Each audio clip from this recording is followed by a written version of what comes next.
Let's dive into what it really takes to operationalize AI. My guest is Santosh Kaveti, founder and CEO of ProArch, a top Microsoft partner working at the intersection of AI, cloud infrastructure, and cybersecurity. He isn't just talking about AI in theory. His team is helping organizations in power, manufacturing, and healthcare bridge IT and operational technology systems, tackle compliance head-on, and actually make AI work in the real world. We'll explore why most organizations aren't ready, what data governance really means, and what role Microsoft plays in shaping the enterprise AI future on this bonus episode of The Business of Tech. Welcome to Comet Backup's Club of No Excuses. Behind every smooth-running business is an everyday IT hero who refused to settle, who didn't give up, because finger-pointing doesn't get a company up and running again. Excuses don't restore data. When everything's on the line, Comet's powerful backup and recovery solutions put you in control. Fast, secure, and easy to use, Comet protects your clients' critical data so you're always ready for the unexpected. When disaster strikes, be the hero your business needs. With Comet Backup, you're not just saving the data, you're saving the day. Comet Backup, be the hero. Visit cometbackup.com today to start your free trial. Get $100 free credit when you sign up with the promo code MSP Radio.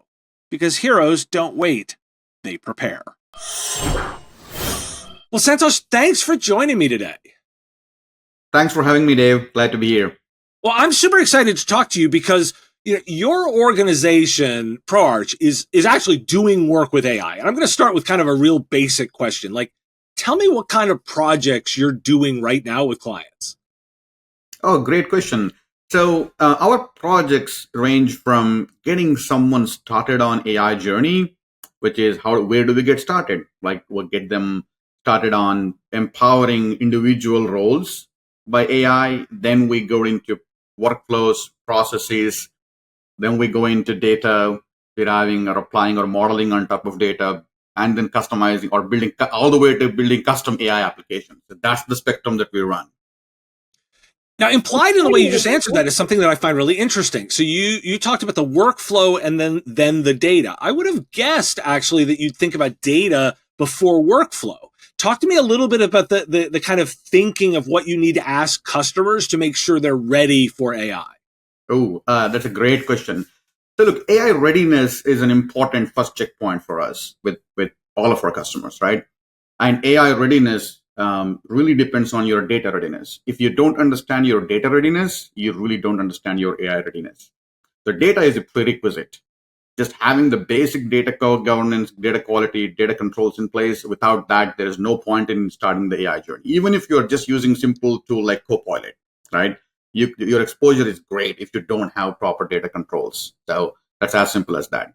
But once you're able to say, okay, I have a decent enough data governance in place, data controls in place, then you start asking the question, how can I first enable individual users, individual roles? Every role is enabled, right? I am as a CEO, I am AI enabled today, and my productivity has probably gone up 50 to 60%.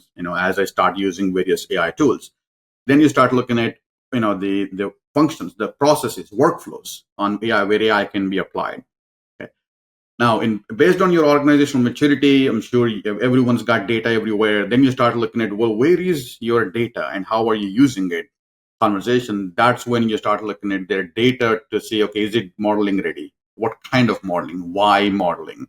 And then start asking some really good business questions. So that's how we approach. And then, of course, then you go into building LLM applications, customized applications, and so on. But data is a prerequisite, quite frankly, Dave.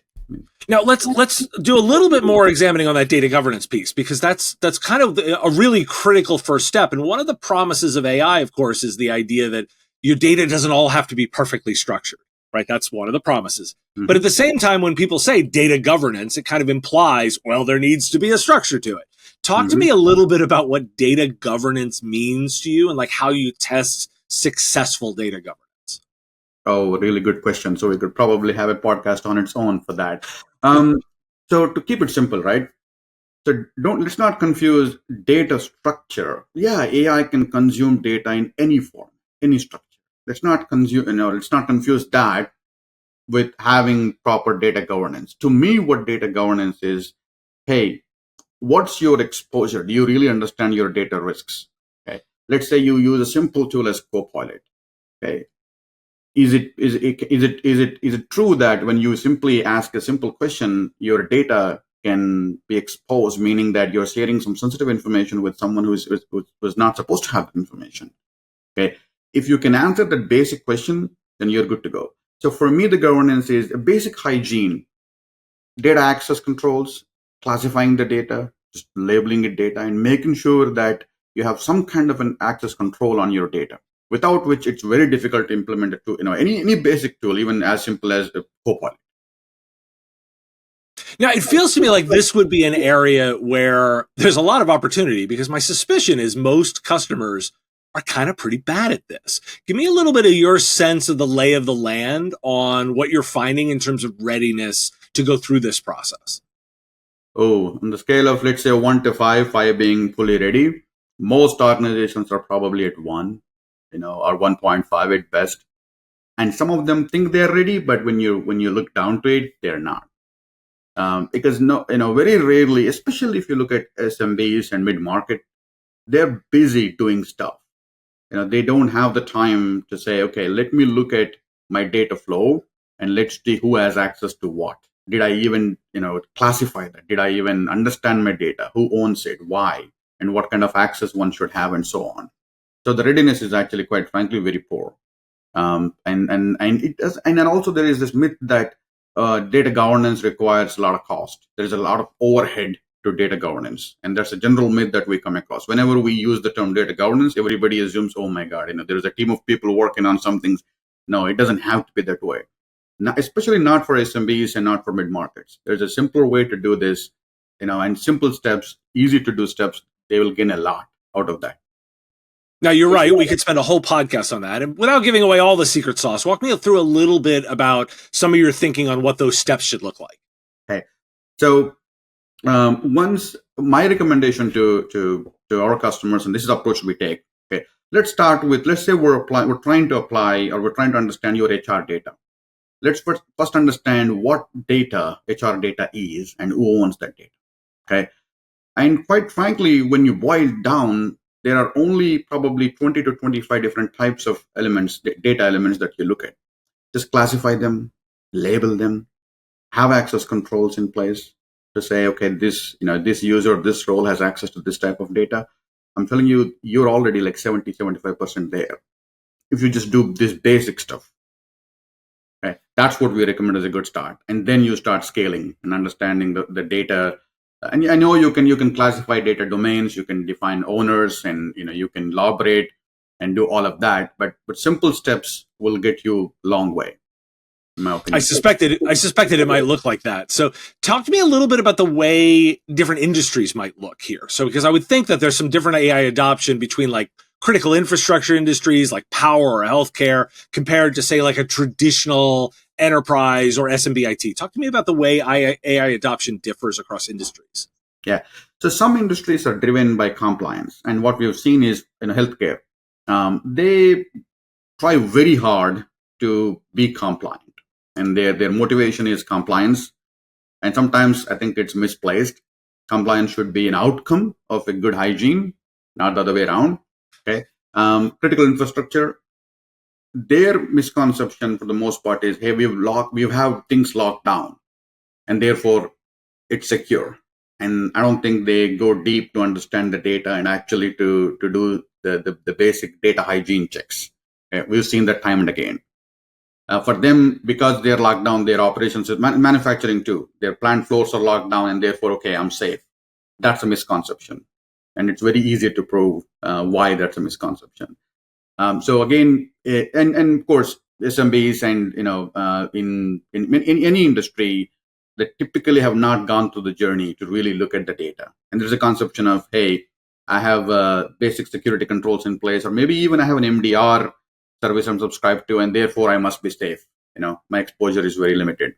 That's usually not the case. If you don't understand what you're protected against or what you're trying to protect, it's very difficult to really understand your risks and assess them and put any kind of controls in place. We'll be right back after this message. This episode is supported by FlexPoint. Managing cash flow can be tough for managed service providers. FlexPoint's working capital solution is designed to bridge the gap between invoicing and payment, giving providers access to funds when they need them. With quick approvals and flexible terms, it helps cover expenses, invest in growth, and maintain financial stability. Keep your operations running smoothly with FlexPoint. Visit getflexpoint.com/MSP-radio to learn more. Select Heard It on the Business of Tech or MSP Radio. You'll get 10% off. And we're back. Now, one of the things that's interesting about your approach with ProArch is that you've tightly aligned with Microsoft. How does that influence your AI strategy and security posture? In a big way. What we love about Microsoft is not only that they are aggressively investing and rolling out AI productivity tools across the spectrum, whether it's co-pilots for every function, workflow, agentic frameworks now, all the way to AI Foundry, where you can build AI applications. But for everything, they are overlaying with security products and security controls, whether it's Purview, whether it is for Defender, for any IoT clouds or apps. They're definitely doing a good job from both perspectives, not only letting you be empowered to be more productive, but also to do it securely. And that influences everything we do. I mean, when we start, we have a program called Smart Start for AI that gets an SMB onto a good start, but it includes protection, it includes security, it includes assessing risks. So looking at it holistically, and that's what we love about Microsoft and what we do on top of what Microsoft products is. I compare that as they provide us rails, and we build the engine, we build the train. Right? That's what MSP does is leverage that building blocks and build the engine and run it.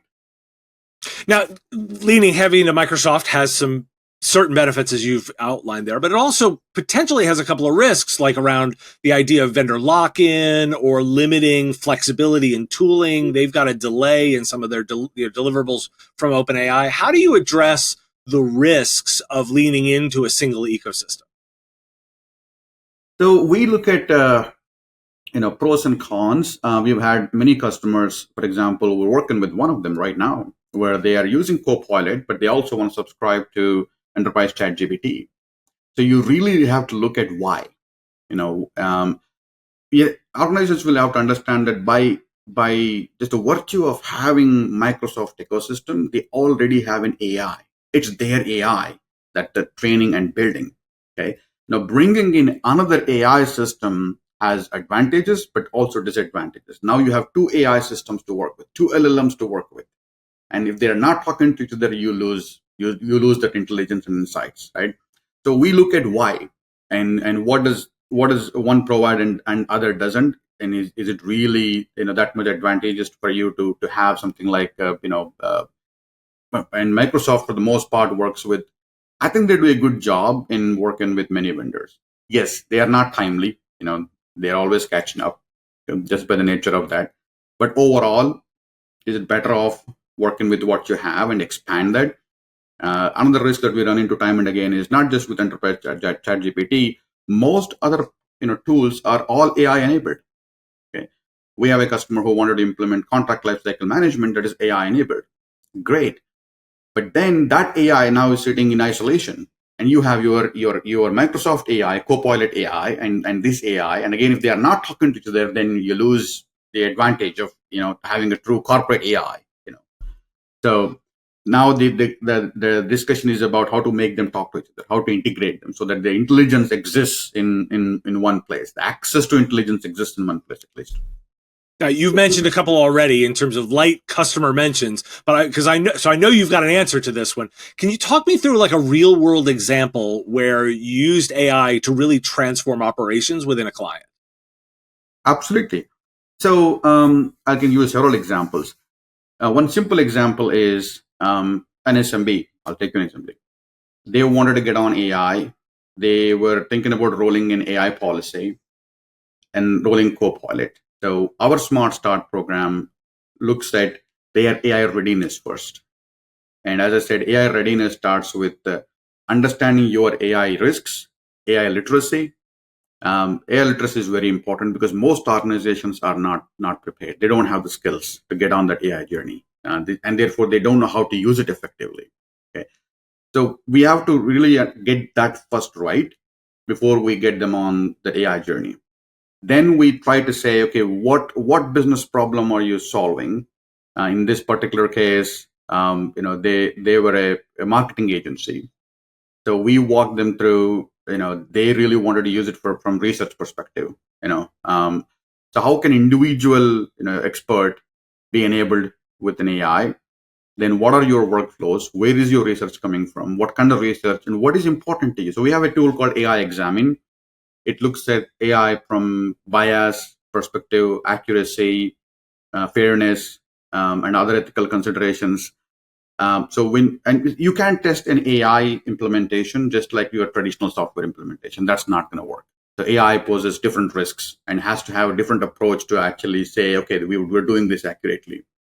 So we've implemented that to get their research faster, improve the accuracy of research faster, and therefore, their recommendations to their clients in terms of, this is a medical research firm, and that's what they do.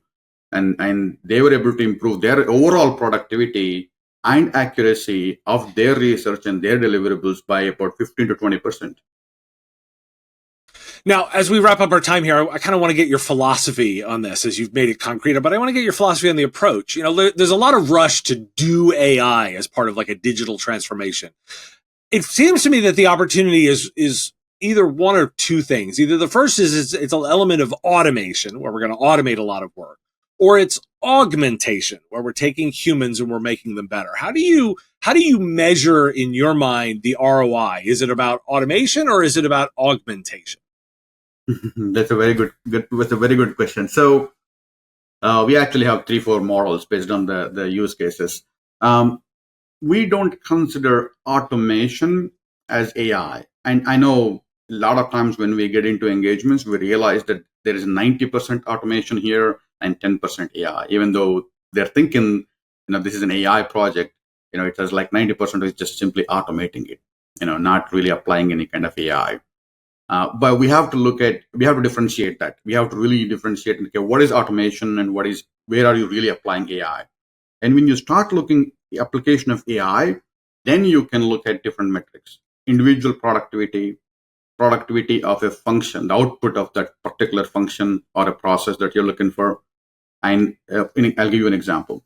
One of our customers wanted to improve their RFP process, their ability to react to RFPs. It would take them anywhere between 4 to 6 weeks to respond to an RFP.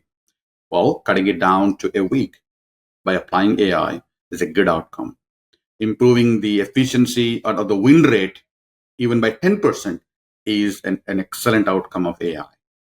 But being able to say, this is why this improved, this is why it happened. You never had this intelligence before, and you never or this timely intelligence before. Now you do because of AI, and that's what made the difference. And being able to explain that is very important. That's what we do.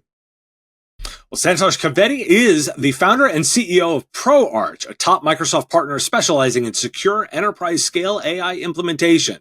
With deep expertise in regulated sectors like power generation, manufacturing, and healthcare, Santosh focuses on bridging the gap between AI, cloud infrastructure, and cybersecurity while aligning with compliance standards. Santosh, if people are interested in learning more, what's the best way to reach out? I would say LinkedIn. Just send me a message, and our website too, proarch.com, www.preroarch.com. Thanks for joining me today. Thank you, Dave. The Business of Tech is written and produced by me, Dave Sobel, under ethics guidelines posted at businessof.tech. If you've enjoyed the show, make sure you've subscribed or followed on your favorite platform. It's free and helps directly. Give us a review too. If you want to support the show, visit patreon.com/MSP Radio and you'll get access to content early. Or buy our Why Do We Care merch at businessof.tech. Have a question you want answered? We take listener questions, send them in, ideally as a voice memo or video to question@mspradio.com. I answer listener questions live on our Wednesday live show on YouTube and LinkedIn. If you've got a comment or a thought on a story, put it in the comments if you're on YouTube, or reach out on LinkedIn if you're listening to the podcast. And if you want to advertise on the show, visit mspradio.com/engage. Once again, thanks for listening, and I will talk to you again on our next episode. Part of the MSP Radio Network.